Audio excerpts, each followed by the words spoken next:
Hello, my friends. It is so good to have you here. Today, I want to take you on a journey. We are going to a city full of fog, history, and magic. We are going to London. Close your eyes for a moment. Can you hear it? A deep, heavy sound. Bong, bong, bong. It is a sound that people all over the world recognize. It is the sound of Big Ben. But what exactly is Big Ben? Is it the tower? Is it the clock? Or is it something else? Many people think Big Ben is the name of the tall, beautiful tower in London. But here is a little secret. That is not actually true. The tower has a different name. The giant clock has its own story. And Big Ben? Well, Big Ben is actually a massive bell inside. It is a bell with a voice so loud it can be heard from miles. Have you ever wondered how such a giant bell got there? Who built it? And why does it mean so much to the people of England and the world? Think about your own life. Do you have a favorite sound? Maybe it is the sound of rain or a song your mother sang. For Londoners, Big Ben is the heartbeat of their city. It tells them that time is moving and that they are home. In this story, we will go back in time. We will see fires, big dreams, and hard work. We will meet the men who wanted to build the best clock in the world. We will learn how a simple bell became a symbol of strength. Are you ready to walk through history with me? Let's begin our journey at a time when London almost lost everything. Imagine a cold night in October 1834. The sky over London is not black. It is bright, scary orange. The Palace of Westminster, the place where the government meets, is on fire. People stood by the River Thames and watched. They cried as the old buildings burned to the ground. It was a tragedy. In just one night, hundreds of years of history turned into gray ash. But, my friends, sometimes something beautiful can come from something sad. When the fire finally went out, the people of London did not give up. They said, "We will build it again, and this time it will be bigger and better than before." The government held a contest. They asked the best architects in the country to design a new palace. They wanted it to look grand. They wanted it to show the power and beauty of their nation. A man named Charles Barry won the contest. He had a vision for a magnificent building. But there was one problem. He was an architect, not a clock expert. He knew the palace needed a great clock tower, but he didn't know how to make one that would work perfectly. Can you imagine the pressure? He had to build something that would last forever. He had to replace what was lost with something even more iconic. This was the beginning of the dream. It wasn't just about stone and wood anymore. It was about hope. It was about showing the world that London could rise from the ashes. The plan for the tower was born from this fire. It was meant to be a lighthouse of time for the city, but as we will see, building a dream is never easy. There were many challenges ahead. To build a masterpiece, you need the right people. Charles Barry was the leader, but he needed help. He found a young man named Augustus Pugin. Pugin was a genius at design. He loved the Gothic style, those beautiful, pointy decorations you see on old churches. If Charles Barry was the bones of the building, Pugin was the soul. Pugin worked very hard. He designed everything. He designed the wallpaper, the tiles, and most importantly, the beautiful face of the clock tower. But Pugin's life was not easy. He worked so hard that he became very tired and sick. He gave his whole life to this tower. While Pugin was drawing the beautiful outside, the government was looking for someone to build the brain of the clock. They didn't want a normal clock. They wanted the most accurate clock in the world. They wanted a clock that would stay perfectly on time, even in the wind and the snow. Most clocks back then were not very good. They would slow down or speed up. But the leaders of London said, "No, our clock must be perfect." This was a very difficult goal. Many clockmakers said it was impossible. How can a giant clock outside, high in a tower, stay accurate to the second? But two men believed they could do it. One was a scientist named George Airy, and the other was a lawyer who loved clocks named Edmund Beckett Denison. They were not always easy to work with. They had very strong opinions. They argued with the builders. They argued with the government. But they had a vision. They wanted to create something that had never been created before. Isn't it amazing how people can come together to do something great? Even when they disagree, their shared dream keeps them moving. The blueprint was ready. Now, they just had to make it real. Now, let's talk about the heart of the tower. This is the clock mechanism. Imagine a room full of giant metal wheels, weights, and gears. This is the machine that moves the hands of the clock. Edmund Beckett Denison was the man in charge of this machine. He was very smart, but he was also very stubborn. He knew that the wind hitting the giant clock hands could push them and make the clock wrong. To fix this, he invented something brand new. It is called the gravity escapement. I know, that sounds like a big, difficult name, but think of it like this. It is a special guard that makes sure the clock only moves exactly when it is supposed to. It protects the tick-tock from the weather. Because of this invention, the clock became the most accurate in the world. It was a masterpiece of engineering, but there was a funny problem. Even with this great invention, the clock sometimes needed a tiny bit of help. How do you fix a giant clock? With small coins. To this day, they use old British pennies. If the clock is a little bit too fast, they add a penny to the top of the pendulum. If it is too slow, they take one off. One single penny can change the speed of the clock by 0.4 seconds a day. Can you believe that? A giant, heavy machine controlled by a few small coins. It shows us that even the biggest things in life often depend on the smallest details. The clock was a triumph. It was strong, smart, and beautiful. But a clock needs a voice. It needs a way to tell the city what time it is. And that is where the story of the bell begins. Now we come to the most famous part of the story.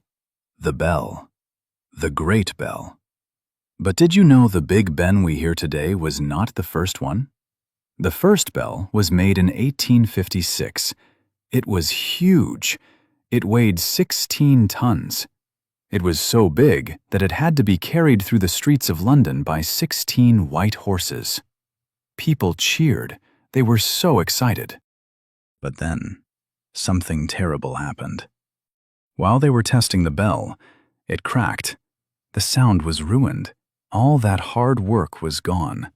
The people were very disappointed. But they didn't give up. They broke the old bell and melted the metal. They tried again.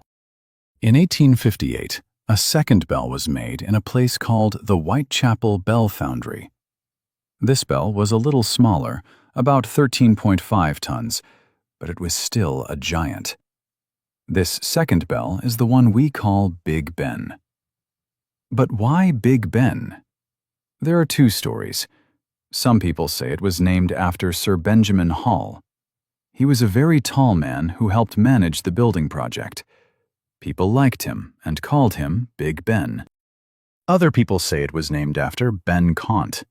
He was a famous heavyweight boxer at the time. He was strong and tough, just like the bell.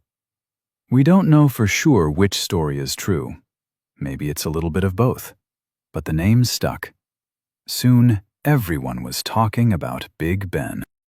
The bell was finished, but it had one more big journey. It had to go up. It had to go to the very top of the tower. Can you imagine how hard that was in the 1850s?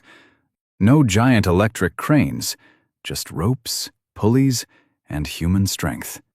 It took 30 hours of hard work to pull the bell up the inside of the tower, inch by inch, slowly but surely. Finally, Big Ben was home. While the clock and the bell were being made, the tower itself was rising. It was made of bricks and covered in beautiful stone from France and England. Building something so tall in the mid-19th century was very dangerous. There were no safety harnesses like we have today. Workers had to climb high ladders and carry heavy stones. The tower is over 315 feet tall. That is about 96 meters. For the people of London, it was like a skyscraper. It was a symbol of how much humanity could achieve. The design was incredible. It wasn't just a square box. It had beautiful carvings, gold decorations, and 4 giant clock faces. Each clock face is made of 312 pieces of glass. It looks like a giant puzzle. Inside the tower, there is a narrow stone staircase. There are 334 steps to reach the belfry where the bell sits. Imagine climbing those steps every day to check on the clock. The tower was finished in 1859. It was a beautiful sight. It stood tall over the River Thames, looking out at the city. It was a mix of strength and beauty. But a tower is just a building until it starts to work. The people of London were waiting. They wanted to hear the voice of the tower. They wanted to hear Big Ben. Can you picture the scene? The tower is finished. The clock is set. The bell is ready. The whole city is quiet, waiting for the first sound. The big day finally arrived. May 31st, 1859. This was the first time the clock started working. And a few weeks later, in July, Big Ben chimed for the very first time. BONG! The sound was deep. It was powerful. It vibrated in the air. People stopped in the streets. They looked up at the tower.